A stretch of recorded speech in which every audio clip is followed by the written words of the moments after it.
Welcome to my official YouTube channel unique star. जी हाँ, आज के सेशन में फिर से आप सभी का स्वागत है। दोस्तों, जैसा कि आप जानते हैं कि पहले हम पिछली क्लासेस में हम लोग एलसीएम और एचसीएफ के बारे में डिस्कस कर चुके थे। तो आज आपका एक नया chapter ratio and proportions start होने वाला है, जिसमें हम लोग रेशियो एंड प्रोपोर्शंस के इंट्रोडक्शन पार्ट पे डिस्कस करने वाले हैं। दोस्तों, इसके बाद हम लोग बहुत सारे नए नए कंसेप्ट के साथ रेशियो एंड प्रोपोर्शंस के क्वेश्चन को सॉल्व करेंगे। तो चलिए देखते हैं आज। तो सबसे पहले हम लोग डिस्कस करेंगे अनुपात, जिसे हम लोग इंग्लिश में बोलते हैं रेशियो। जब दो समान मात्रक वाली राशियों में से एक राशि की तुलना दूसरे राशि से किया जाता है तो वह तुलनात्मक मान अर्थात संख्यात्मक मान ही उन राशियों के बीच का अनुपात कहलाता है। यानी जब दो समान मात्रक वाली राशियां होना चाहिए, यानी ए और बी यहाँ पे हैं, इनका मात्रक क्या है, मान लीजिए समान होना चाहिए। क्लियर? उनका जब अनुपात तभी हो सकता है जब उनके राशियों के बीच का मात्रक क्या होना चाहिए, सेम होना चाहिए। तो यहाँ पे देखिए ए और बी है, दो राशियाँ हो गई और इनका मात्रक क्या है, समान है। अगर मात्रक समान होने का मतलब यह है कि अगर किसी की हाइट की तुलना किसी दूसरे राशि की हाइट से ही किया जाए, मतलब ऊंचाई से ही किया जाए, तभी वह समान मात्रक वाली राशियाँ होंगी, है कि नहीं। किसी के भार की तुलना किसी दूसरी राशि के भार के साथ किया जाए। तो यहाँ पर देखिए दो समान मात्रक वाली राशियाँ हमने ले लिया, ए और बी। अब यहाँ पर क्या क्या कंडीशन बन सकता है, या तो ए अधिक होगा बी से, या तो ए छोटा होगा बी से। क्लियर? या तो फिर ए इक्वल टू होगा बी के, या फिर A greater or is equal to B, या फिर A less than or equal to B. ये सारे कंडीशन बन सकते हैं। यानी दोनों राशियों के बीच की तुलना ये हो सकता है, या तो पहली राशि बड़ी होगी या दूसरी राशि बड़ी होगी, या फिर पहली राशि दूसरी राशि के बराबर हो सकती है या अधिक हो सकती है। तो इस प्रकार का जो तुलनात्मक मान अर्थात संख्यात्मक मान होता है, वही उन दोनों राशियों के बीच का अनुपात होता है। चलिए आगे हम लोग देखते हैं। दो राशियों के बीच के अनुपात को A:B, यानी इसको हम लोग कैसे पढ़ते हैं, A:B के रूप में लिखते हैं। A को प्रथम पद एंसीडेंट तथा B को द्वितीय पद कॉन्सिक्वेंट कहते हैं। क्लियर? यानी जब यहाँ पे दो राशियाँ A और B हैं, क्लियर, इनके बीच हम लोग इस सिंबल से क्या करते हैं, अनुपात को रिप्रेजेंट करते हैं, और इसको हम लोग पढ़ते हैं A:B। क्लियर? और पहले पद को बोलते हैं प्रथम पद और इसको बोलते हैं द्वितीय पद। इंग्लिश में इसे बोलते हैं एंसीडेंट और इसको बोलते हैं कॉन्सिक्वेंट। क्लियर? अब देखिए यहाँ पे ये दो राशियों के बीच का सिंबॉलिक रिप्रेजेंटेशन हो गया। इसके बाद देखिए यहाँ पे भी बताया गया है कि जो अनुपात को हम लोग इस सिंबल से क्या करते हैं, रिप्रेजेंट करते हैं। A:B को A/B या A/B के रूप में भी लिखते हैं हम लोग। क्लियर? यानी कोई भी राशि A:B यानी दो राशियों के बीच का अनुपात हो तो इसे हम लोग A/B भी लिख सकते हैं। क्लियर? दो या दो से, अगला पॉइंट है, दो या दो से अधिक राशियों के बीच का अनुपात में प्रत्येक पद उन राशियों का एक गुणनखंड होता है। उनके पदों में कोई उभयनिष्ठ गुणनखंड नहीं होता है, अर्थात अनुपात के दो या दो से अधिक पदों का मस एक होता है। जैसे अनुपात हम तभी कहेंगे जैसे A और B कोई दो राशियां हैं समान मात्रक वाली। क्लियर? अब इसके बीच का अनुपात तभी होगा जब A और B का मस क्या होना चाहिए, एक होना चाहिए, यानी एक से अधिक कोई कॉमन फैक्टर उसका नहीं होना चाहिए, तभी वह दोनों राशियां अनुपात में होंगी। क्लियर?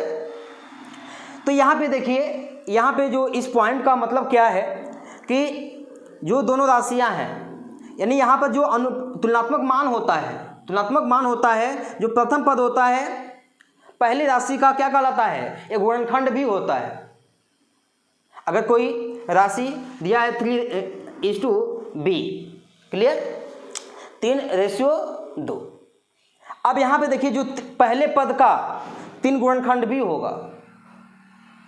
अगर पहली राशि जो भी होगी, ये तो तुलनात्मक मान है, अब जो पहली राशि होगी वह 3 की क्या होगी, 3 उसका क्या होगा, गुणनखंड होगा। जो दूसरी राशि होगी उसका गुणनखंड क्या होगा, 2 होगा। यानी पहली राशि जो होगी वह 3 से सदा क्या होगी, विभाजित होगी। जो दूसरी राशि होगी 2 से भी क्या होगी, विभाजित होगी। समझ में आया। और ये ध्यान में होना चाहिए कि जो 2 या 2 से अधिक जो समान मात्रक वाली राशियाँ हों, हमेशा उनके जो तुलनात्मक मान होता है, यानी जो अनुपात होता है, उन राशियों का तुलनात्मक मान का मौसा हमेशा क्या होना चाहिए, 1 होना चाहिए, तभी वह अनुपात में कहलाएंगे। तो यहाँ पर देखिए नेक्स्ट पॉइंट है, 2 या 2 से अधिक राशियों के बीच अनुपात के प्रत्येक पद में समान राशि से गुणा या भाग किया जा सकता है, परंतु जोड़ा या घटाया नहीं जा सकता है। जब 2 या 2 से अधिक राशियों के बीच के अनुपात के प्रत्येक पद में समान राशि से गुणा या भाग आप कर सकते हैं, लेकिन उसमें जोड़ या घटा नहीं सकते हैं। यानी कोई 2 समान मात्रक वाली राशियां हैं a:b, इसे हम लोग लिख सकते हैं a/b भी लिख सकते हैं। इसमें आप समान राशि यानी मान लेते हैं कि कोई कांस्टेंट के ले लेते हैं, k का मल्टीप्लाई दोनों में कर देते हैं, तो किसी भी राशि का मल्टीप्लाई कर सकते हैं और a/b है, इसमें समान राशि से भाग भी कर सकते हैं, लेकिन इन पदों में यानी जो तुलनात्मक मान होगा, इसमें हम लोग कोई भी राशि को जोड़ या घटा नहीं सकते हैं। जब कोई भी अनुपात आपका दिया गया हो, उस अनुपात के प्रत्येक पद में किसी संख्या से या किसी नंबर से आप क्या कर सकते हैं, भाग दे सकते हैं, गुणा कर सकते हैं, लेकिन जोड़ या घटा नहीं सकते हैं। यही क्या होता है, अनुपात का रूल होता है। क्लियर। तो चलिए अब हम लोग देखते हैं कि रेशियो के प्रकार यानी अनुपात के प्रकार के अनुपात कितने प्रकार के होते हैं और उनको हम लोग आसानी से कैसे समझते हैं। तो चलिए देखते हैं। यहाँ पे अनुपात के प्रकार, टाइप्स ऑफ रेशियो, तो यहाँ पे कुल 6 प्रकार के रेशियो होते हैं, अनुपात होते हैं। तो सबसे पहला व्युत्क्रमानुपात, इनवर्स रेशियो, 2 राशियों के बीच का अनुपात a:b है। क्लियर। यानी कोई 2 राशियां हैं जिनके बीच का अनुपात a:b है, तो व्युत्क्रमानुपात b:a होगा। यानी कोई राशि दी गई है 3:2 और इसका आपको व्युत्क्रमानुपात निकालना है यानी इनवर्स रेशियो निकालना है, तो क्या करेंगे, जस्ट इसका उल्टा कर देंगे। क्या हो जाएगा, 2:3। क्लियर। यानी जब 2 राशियों के बीच का कोई अनुपात दिया गया हो और उसका व्युत्क्रमानुपात निकालना हो, तो आप उसके अग्रपद और पश्च पद यानी प्रथम पद और द्वितीय पद को आपस में चेंज कर देंगे, तो उस पहले वाले अनुपात का व्युत्क्रमानुपात निकल जाएगा। यहाँ पर देखिए कोई अनुपात 3:2 है और इसका हमने क्या किया, पहले प्रथम पद को द्वितीय पद में लिख दिया और द्वितीय पद को प्रथम पद के स्थान पर। क्लियर। तो यहाँ पर इसका क्या हो गया, ये व्युत्क्रमानुपात हो गया। क्लियर। तो व्युत्क्रमानुपात क्लियर हुआ। इसके बाद देखिए सेकंड है वर्गानुपात, डुप्लीकेट रेशियो। यदि 2 राशियों के बीच का अनुपात a:b है तो इनका वर्गानुपात A square is to B square होगा। यानी कोई दो राशियों के बीच का अनुपात ए इज टू बी है। क्लियर? तो यदि उसका आपको क्या निकालना हो, वर्गानुपात निकालना हो, तो क्या करेंगे, प्रथम पद का वर्ग और द्वितीय पद का वर्ग के बीच जो अनुपात होगा वही उन अनुपात का क्या कहलाएगा, वर्गानुपात कहलाएगा। यानी यहां पर देखिए ए और बी क्या है, ए इज टू बी एक अनुपात है और इसका आपको वर्गानुपात निकालना है। तो क्या हो जाएगा, ए स्क्वायर यानी प्रथम पद यानी ए का वर्ग कर देंगे और द्वितीय पद क्या है बी का वर्ग कर देंगे। अब इसके बीच का जो अनुपात होगा वही क्या कहलाएगा, वर्गानुपात कहलाएगा। मतलब अगर 2:3 है, इसका आपको क्या निकालना है, वर्गानुपात यानी डुप्लीकेट रेशियो। तो क्या करेंगे, प्रथम पद जो है इसका वर्ग करेंगे यानी 2 का स्क्वायर इज टू द्वितीय पद क्या है 3 का स्क्वायर कर देंगे। अब इसके बीच का इसको सॉल्व कर लेते हैं, कितना हो जाएगा 4:9। यही अनुपात क्या कहलाएगा, इस अनुपात का वर्गानुपात कहलाएगा। क्लियर? नेक्स्ट देखिए थर्ड, वर्गमूलानुपात, जिसको हम लोग बोलते हैं सब डुप्लीकेट रेशियो।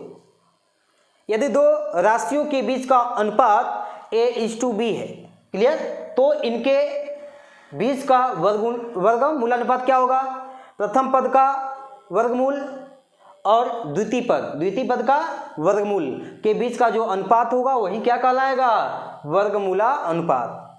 तो यहाँ पर देखिए कोई एक एग्जांपल से समझते हैं हम लोग, जैसे 16:25। क्लियर? एक कोई अनुपात दिया है और इसका आपको क्या निकालना है, वर्गमूला अनुपात निकालना है। तो देखिए क्या है, प्रथम पद का वर्गमूल तो क्या है 16 का वर्गमूल निकाल देंगे और द्वितीय पद का वर्गमूल यानी 25 यहाँ पे है तो 25 का वर्गमूल और इसके बीच का ही जो अनुपात होगा, अनुपात क्या हो जाएगा, 16 का वर्गमूल कितना होता है 4 और 25 का वर्गमूल क्या होता है 5, यानी 16:25 का जो वर्गमूला अनुपात होगा वह 4:5 होगा। क्लियर है? इसके बाद देखिए नेक्स्ट चलते हैं फोर्थ, घनानुपात, इसको बोलते हैं ट्रिप्लिकेट रेशियो। यदि दो राशियों के बीच का अनुपात a इज टू बी हो तो उनके बीच का घनानुपात प्रथम पद का घन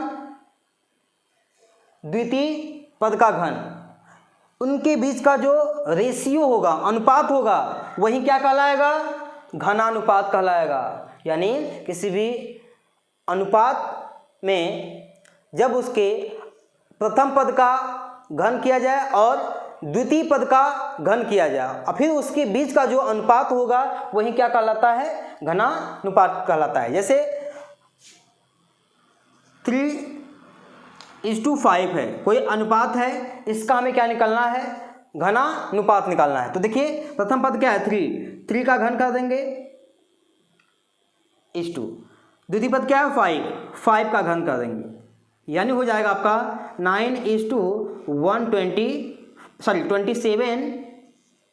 क्योंकि 3 का क्यूब कितना होता है 27, यानी हो जाएगा 27:125। क्लियर? यानी अग्र पद का घन कर देंगे और पश्च पद का घन कर देंगे। कितना गया देखिए, 3 का क्यूब 27 और 5 का क्यूब 125। अब यही जो अनुपात है इस अनुपात का क्या कहलाएगा, घनानुपात कहलाएगा, यानी ट्रिप्लिकेट रेशियो कहलाएगा। क्लियर है? नेक्स्ट देखते हैं घनमूलानुपात, सब ट्रिप्लिकेट रेशियो। यदि दो राशियों के बीच का अनुपात a इज टू बी है, उनके बीच का घनमूलानुपात प्रथम पद का घनमूल और द्वितीय पद का घनमूल।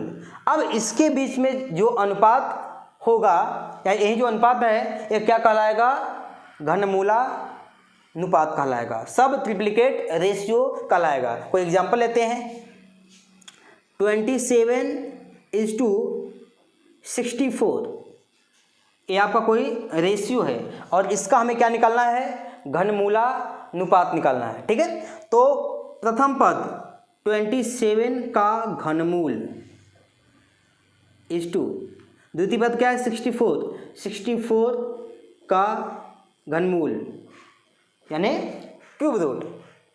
प्रथम पद का क्यूब रूट निकालेंगे और द्वितीय पद का क्यूब रूट निकालेंगे। अब इसके बीच में जो रेशियो होगा, जो अनुपात होगा, वही क्या कहलाएगा, इसका घनमूलानुपात, यानी यहां पर हो जाएगा आपका 3:4। क्लियर है। नेक्स्ट देखते हैं यौगिकानुपात, इसे हम लोग बोलते हैं मिश्रित अनुपात भी बोलते हैं और इंग्लिश में बोलते हैं कंपाउंडेड रेशियो और मिक्स्ड रेशियो। यदि दो राशियों के बीच का अनुपात A:B तथा अन्य दो राशियों के बीच का अनुपात C:D हो तो इनका यौगिकानुपात AC:BD होगा। यानी यहाँ पर देखिए, यदि दो राशियों के बीच का अनुपात, यहाँ पर नोट कर लीजिएगा, अनुपात A:B तथा अन्य दो राशियों के बीच का अनुपात C:D हो तो इनका यौगिकानुपात यानी मिक्स्ड रेशियो AC:BD होगा। देखिए यहाँ पर कैसे करेंगे, A:B है, क्लियर, कोई एक अनुपात है और कोई दूसरा अनुपात C:D है और इसका आपको क्या निकालना है, कंपाउंडेड रेशियो यानी यौगिकानुपात निकालना। तो क्या करेंगे, जब दो या दो से कोई भी अनुपात ज़्यादा दिया हो, दो या दो से अधिक अनुपात दिए गए हों और उसका आपको क्या निकालना है, यौगिकानुपात निकालना है। क्या निकालना है, यौगिकानुपात निकालना है। तो क्या करेंगे, सभी अनुपात के अग्र पदों का गुणनफल, अग्र पदों का यानी प्रथम पद का गुणनफल रेशियो सभी अनुपात का द्वितीय पद का गुणनफल के बीच जो अनुपात होगा वही क्या कहलाता है, यौगिकानुपात। यानी यहाँ पर देखिए, अगर प्रथम पद क्या है, इस पहले वाले में A है, दूसरे वाले में C है, यानी A:C और द्वितीय पद क्या है B, पहले में द्वितीय पद क्या है B है, दूसरे वाले अनुपात में द्वितीय पद क्या है D, यानी B:D। इसी के बीच का जो अनुपात होगा यानी कहा जाए AC:BD, यानी जब दो या दो से अधिक अनुपात दिए गए हों और उनका आपको यौगिकानुपात निकालना हो तो क्या करेंगे, सभी अनुपात के प्रथम पद का गुणनफल और उनके द्वितीय पद का गुणनफल के बीच जो अनुपात आएगा वही क्या कहलाएगा, उन अनुपातों का यौगिकानुपात कहलाएगा। तो दोस्तों, आप सभी लोगों को अनुपात क्या होता है और अनुपात के प्रकार क्या हैं उसको आप लोग समझ गए होंगे। तो दोस्तों, यदि यह वीडियो आप लोग को पसंद आई हो तो प्लीज़ लाइक, शेयर, कमेंट्स और सब्सक्राइब करें और हाँ, बेल आइकन को दबाना न भूलें। धन्यवाद।